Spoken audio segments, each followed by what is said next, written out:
10 మంది 10 రకాలుగా రకాలుగా చెప్పేవారు. చెప్తారు. ఇప్పుడు ఉగాది పంచాంగాన్ని ఎంతవరకు నమ్మాలి? ఏమోనండి ఇందులో రాసుంది మేము అదే చెప్పాము మాకేం తెలుసు అని అంటారు. ఆ! అంతే. అది చూసే కదమ్మా చెప్పేది. ఇప్పుడు నువ్వు ఉన్నావు జాతకం గురించి అడగడానికి నా దగ్గరకు వచ్చావు. నీ date of birth, time of birth, place of birth చెప్పమ్మా అంటా. నువ్వు చెప్తావు, నేను రాసుకుంటా. మిగతా విషయాలు రాశి, గ్రహం, నక్షత్రం అడుగుతా, రాసుకుంటా. వెంటనే ఇవాళ రేపు పంచాంగం కన్నా సిస్టమ్ మీద పెట్టి కొట్టగానే డింగ్ అని వస్తుంది ఒక చక్రం. ఏఐని కూడా యుటిలైజ్ చేస్తున్నారా? ఆ! అన్నీ ఆహా! వస్తాయి. ఆ చక్రం చూసి ఇగో ఇక్కడ ఇది అని చెప్తారు.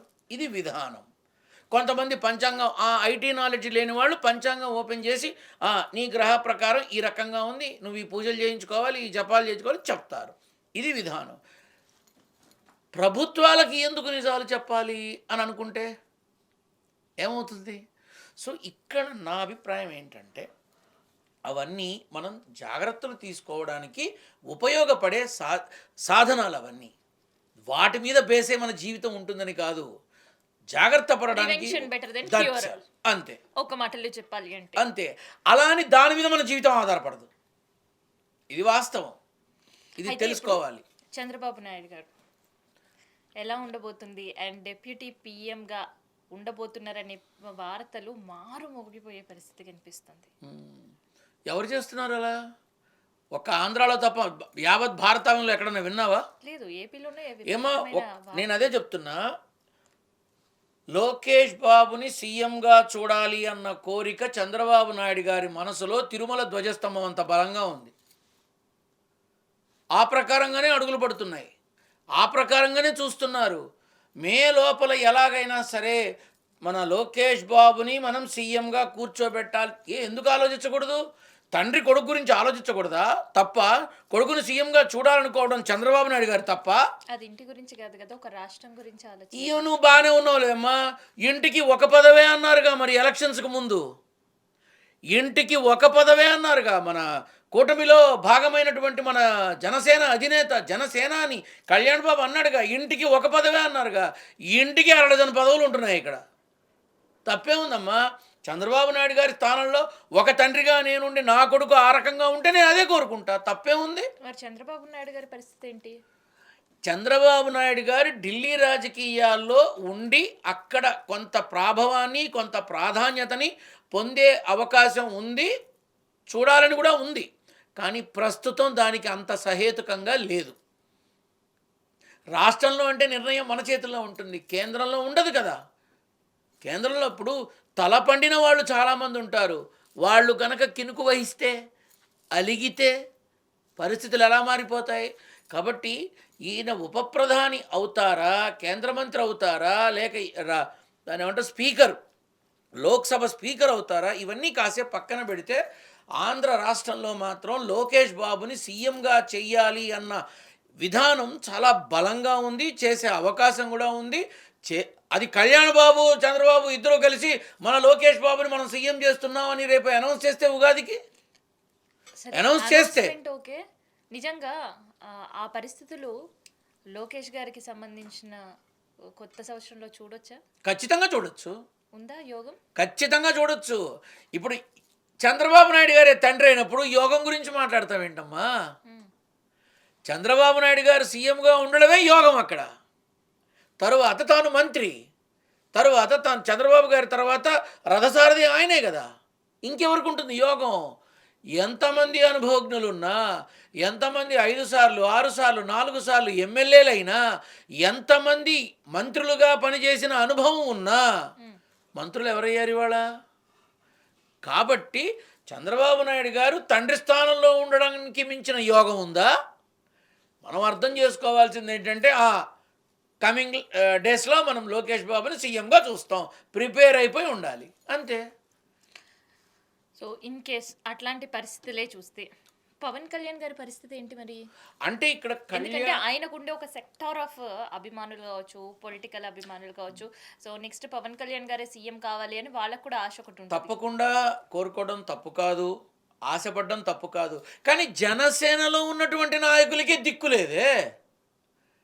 జనసేనలో ఉన్న నాయకులకే సరైన సముచిత స్థానం ఉండట్లేదే, సరైన గౌరవం ఉండట్లేదే. ఏది పడితే అది మాట్లాడుతున్నా. జనసేన నాయకులు నేరుగా చంద్రబాబు నాయుడు గారిని ప్రశ్నించారు, నేరుగా చంద్రబాబు నాయుడు గారిని విమర్శించారు, నేరుగా ప్రభుత్వాన్ని నిలదీస్తున్నారు. పిఠాపురంలోనే ఇది మన డిప్యూటీ సీఎంగా ఉన్న పవన్ కళ్యాణ్ గారి నియోజకవర్గంలోనే జరుగుతున్న అకృత్యాలు కానీ, జరుగుతున్న తగాదాలు కానీ, జనసేన టీడీపీ మధ్య వస్తున్న గొడవలు కానీ చాలా క్లారిటీ ఇచ్చాయి, వీళ్ళ మధ్య పొత్తు పొసగట్లేదు అని. మరి పొత్తు బాగుంటే చంద్రబాబు నాయుడు గారిని ఒక నియోజకవర్గ ప్రతినిధి నిలబెట్టి ప్రశ్నించారు. మా జనసేనాని రోడ్డు మీదకి రాకపోతే మీ క్యాడరే రాలేదు ముందుకి చంద్రబాబు గారు జైల్లో ఉన్నప్పుడు అని నేరుగా ప్రశ్నించారు. సమాధానం ఎంతమంది చెప్పారు దానికి? ఇక్కడ జనసేన అంటే కాపు సామాజిక వర్గం, జనసేన అంటే పవన్ కళ్యాణ్ అభిమానులు, జనసేన అంటే అది ఒక చిన్న పార్టీ, ఈ రకమైన ఆలోచనలతో ఉంటున్నారు తప్ప ఇప్పుడు అందులో ఎంతమందికి మంత్రి పదవులు ఉన్నాయి, ఎంతమందికి నామినేటెడ్ పోస్టులు ఇచ్చారు, ఎంతమందికి ఎంపీ పదవులు ఇచ్చారు, ఏం లేదు అక్కడ. జనసేనకి ఒక వ్యక్తిగతమైనటువంటి గుర్తింపు కోసం ఆరాటపడ్డాడు పవన్ కళ్యాణ్, చాలా ఆరాటపడ్డాడు ఆయన. కూటమి ప్రభుత్వం అధికారంలోకి వచ్చినప్పుడు అసెంబ్లీలో ఉన్న పవన్ కళ్యాణ్కి ఇవాళ మొన్న అసెంబ్లీలో మాట్లాడుతున్న పవన్ కళ్యాణ్కి నక్కకి నాగలోకానికి ఉన్న తేడా ఉంది. అవునా? ఖచ్చితంగా ఉంది. మరి కొత్త సంవత్సరం ఇంకెలా తేడా ఉండబోతుంది? కొత్త సంవత్సరం కూటమిలో కొన్ని కదలికలను మనం చూస్తాం, కూటమిలో వచ్చేటటువంటి కొన్ని విభేదాలు మనం చూస్తాం, రాజకీయపరమైన నాయకులు కూటమి నుంచి బయటికి రావడం చూస్తాం, పార్టీలో ఉన్న కొంతమంది నాయకులు పార్టీ మీద అలకపోని పక్కకి వెళ్ళడం చూస్తాం, అంతేకాకుండా ఒకళ్ళిద్దరు రాజీనామా చేయడం కూడా చూస్తాం. అంటే ఈ లెక్కను చూస్తే ఈ కొత్త సంవత్సరం అంతా కూడా కూటమి ప్రభుత్వానికి కలిసి వచ్చే కాలంలా కనిపించట్లేదేమో. కూటమి డిస్టర్బెన్స్ అనేవి ఆల్రెడీ 2.5 సంవత్సరాలుగా డిస్టర్బెన్సేగా జరుగుతోంది. అవి ఇంకా తారస్థాయికి చేరే ఖచ్చితంగా సుప్రీంకోర్టు తన నిర్ణయాన్ని తెలియపరిచింది, ఈడీ తన నిర్ణయాన్ని తెలియపరిచింది. ఇప్పుడు ఏకసభ్య కమిషన్ ఏం చేస్తుంది? వాళ్ళని కాదని చేస్తుందా తీర్పు? ఇక్కడ మనం గమనించాల్సింది ఏంటంటే తదుపరి 2.5 సంవత్సరాలలో ప్రజాపాలన ఏ రకంగా ఉండబోతోంది ఇది ఆలోచించుకోవాలి. మన నారా చంద్రబాబు నాయుడు గారనే ఆంధ్రప్రదేశ్ ముఖ్యమంత్రి ఒక కూటమికి కాదు కదా, ఆయన చాలా చక్కగా చెప్పారు, శాంతి భద్రతలకి విఘాతం కలిగిస్తే ఖచ్చితంగా శిక్ష పడుతుంది, తోలు తీసేస్తామని ఆయన చాలా ఖచ్చితంగా చెప్పారు. కాకపోతే ఇక్కడ పూర్తిగా విరుద్ధంగా ఉంది. ఇది ఒక్కసారి వారు దృష్టి పెట్టాలి. నాకు అవకాశం దొరికితే నేరుగా నాకే వెళ్ళి అడగాలనుంది, కానీ నన్ను రానివ్వరు కదా. అయ్యా మీరు ముఖ్యమంత్రి ఆంధ్రప్రదేశ్ రాష్ట్రానికి, టీడీపీకో బీజేపీకో జనసేనకో కాదు, ఏ పార్టీల వారైనా ఎవరైనా రాష్ట్ర ప్రజలు మీ బిడ్డలు, మీ బిడ్డల్లో మీ బిడ్డలే కొట్టుకు చస్తున్నారు. ఇది అవసరమా మనకి? ప్రతిపక్షంలో ఉన్న వాళ్ళ మీద అతి దారుణంగా దాడులు జరుగుతున్నాయి, ఇళ్ళు తగడబెడుతున్నారు, మనుషుల్ని దారుణాతి దారుణంగా బాధ పెడుతున్నారు. కాపాడండి చంద్రబాబు నాయుడు గారు అని అడగాలని ఉంది. వాళ్ళు మీ బిడ్డలేక పార్టీలకు మనకు అనవసరం. ఆయన ముఖ్యమంత్రి ఆయన తలుచుకుంటే ఎవరన్నా అడుగు బయట పెట్టగలరా కూటమి నాయకులు? ఆయన తలుచుకుంటే ఒక కారు అద్దం సంగతి పక్కన పెట్టు, కారు ముట్టుకోగలరా? ఆయన తలుచుకుంటే ఆ ఇంటి మీద పెట్రోల్ బాంబులు వేశారు, అటువంటి వాడు అసలు ఆ సందులోకి వెళ్ళగలడా? ముఖ్యమంత్రి కన్న తండ్రితో సమానం. చంద్రబాబు నాయుడు గారు కూటమితో పాటుగా మిగతా వాళ్ళని కూడా తన బిడ్డలుగా భావించి ఈ అకృత్యాలు జరగకుండా ఉండేలా చేస్తే బాగుంటుందని నా కోరిక. సో ఆల్రెడీ అకృత్యాలన్నీ కూడా తారస్థాయిని రీచ్ అయ్యి గత సంవత్సరం, మరి రానున్న కొత్త సంవత్సరం ఇంకొక 2-3 అరెస్టులు అవుతారు. అరెస్టుల పర్వం కొనసాగుతుంది, ఈ యుద్ధకాండ కొంత జరుగుతుంది, కానీ ప్రజలు మాత్రం కొన్ని చోట్ల తిరగబడే అవకాశం ఉంది. ప్రజలు ఖచ్చితంగా మీ రాజకీయ లబ్ధి కోసం మమ్మల్ని పావులు చేసుకోకండి అని వాళ్ళంతట వాళ్ళే మాధ్యమాల ముందుకొచ్చి మాట్లాడే అవకాశం ఉంది, ఖచ్చితంగా ఉంది.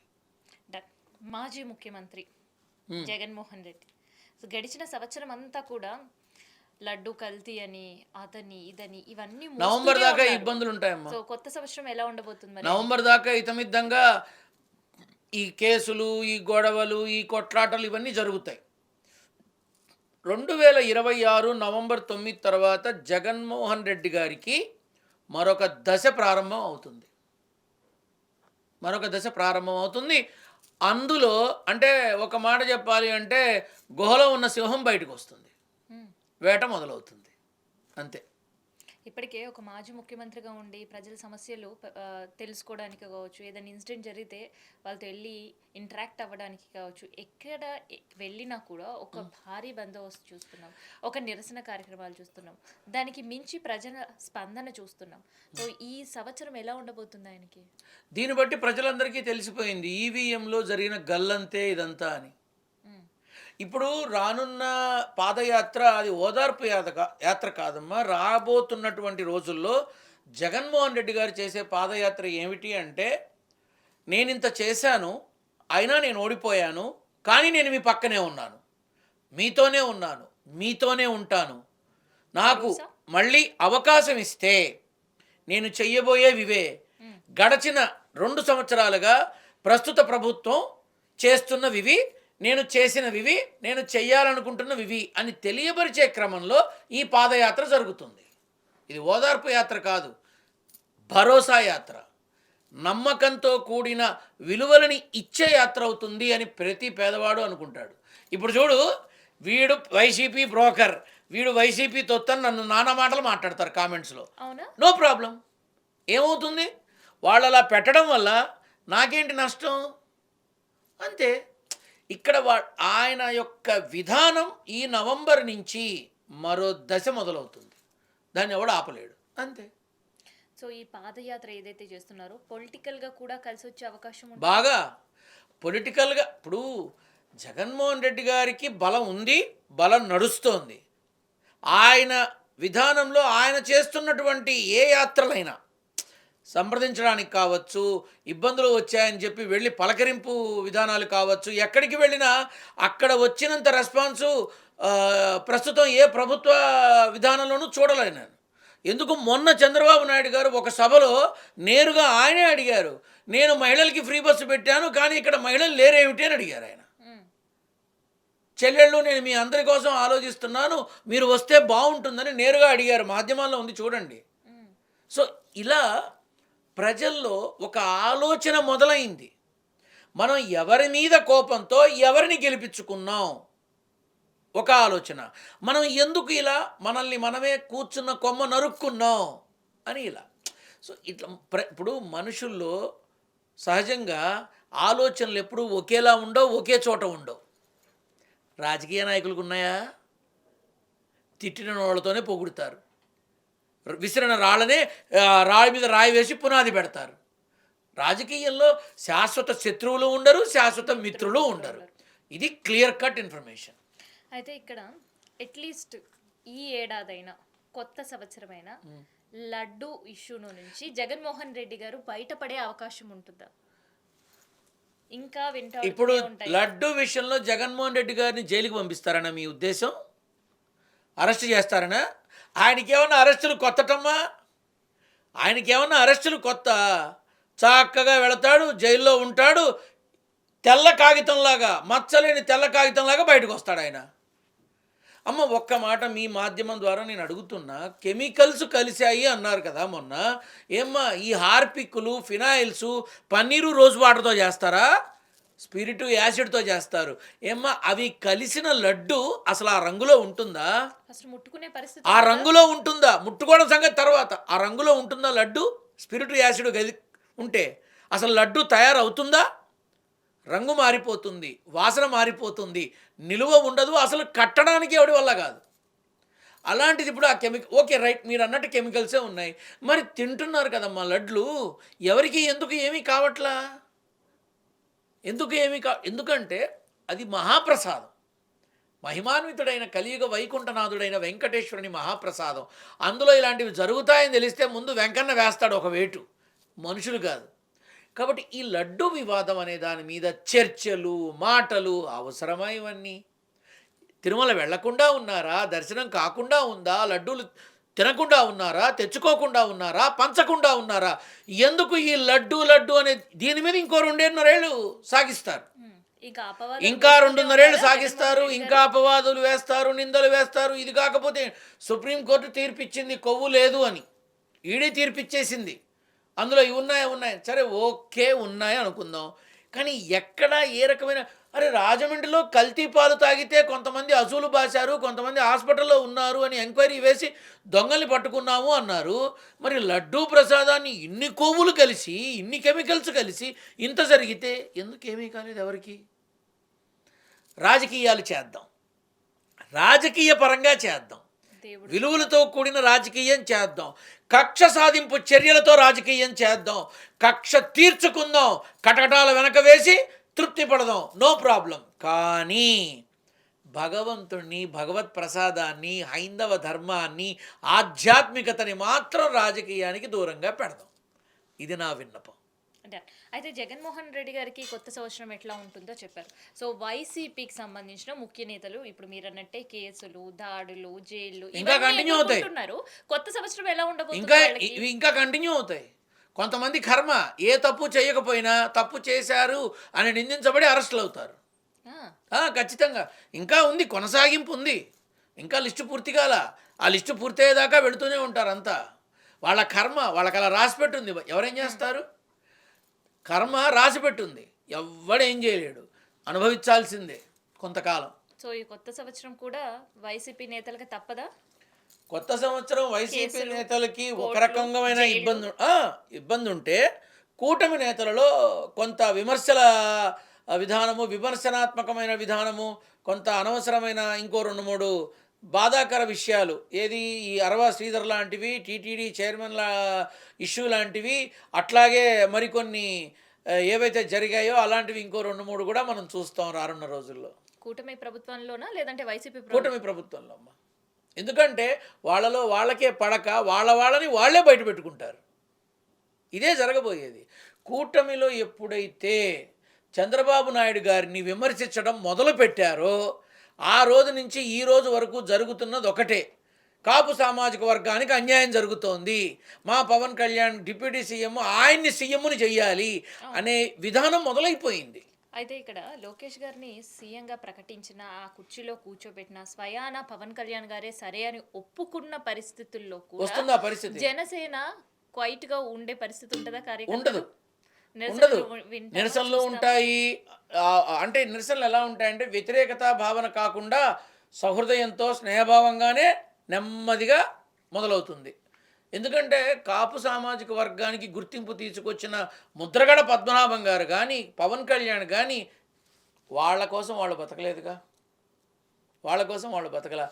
రానున్న రోజుల్లో భవిష్యత్తులో ఈ రాజకీయాలన్నీ మడతపెట్టి ఇసిరవతల పారేసి మళ్ళీ సినీ ఇండస్ట్రీలోకి రావడం జరుగుతుంది పవన్ కళ్యాణ్ గారు.